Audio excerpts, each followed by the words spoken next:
कारण आज योगायोगांना हा कार्यक्रम मी मुस्लिम समाजावर चर्चा केली होती की रामनवमी इथे तुमचा तिथे पण वाढदिवस येतो आणि रविवार तर त्यावेळी करावं तर मला मुस्लिम साहेब म्हणले मी इथं थांबवतच नसल्या कारण ही कार्यक्रम करावा त्यात माझा स्वार्थ होता माझा मग वाढदिवस असला कारण आपलं रेमटून न्यावं त्यातून पण मला मुस्लिम साहेब स्पष्ट सांगितलं की मी कधी आपण थांबत नाही आणि तुम्ही 7 तारखेला इथून नका पुन्हा आजचा पडाव्या दिवस झालेला योगायोग बघा तुम्ही आता समजून घ्या योगायोग किती दिवसांना रामनवमीला त्यांचा वाढदिवस असतो म्हणजे ते 7 तारखेला आमच्या बंटी समाजाचा वाढदिवस 12 तारखेला असतोय त्यादिवशी हनुमान जयंती आहे योगायोगाने यावेळी तर म्हणजे राम हनुमान जोडीने सगळं गोकुळचं व्यवस्थित कसं न्यावं ही जबाबदारी तुमच्या दोघांना आम्ही सांगतो संशयाला बोडे तुमच्यावर नाही तुम्ही राम हनुमान जोडी आहे तुमचं कॉर्डिनेशन हे पक्ष तर नाही आहे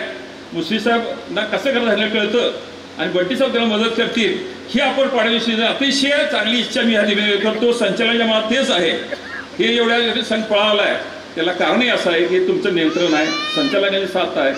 उत्पादकाची साथ आहे अधिकाऱ्याची साथ आहे कार्यकारी संचालक गौडबल यांची साथ आहे असं काही होत नाही की कोण असं जादू फुलाने होऊ शकत नाही ते सर्वांनाच ऐकून अभिनंदन करतो आणि राम हनुमानची जोडी आता या पुढच्या वर्षी जी आहे 12 तारखेला हनुमान जयंती आहे रामनवमीचा तर त्याचा जन्म आहे हिने एकत्र राहून ऐकून हा कारभार करावा आणि आम्हाला मार्गदर्शन करावं एवढीच विनंती करून माझी 2 शब्द बोलतो जय जय महाराष्ट्र.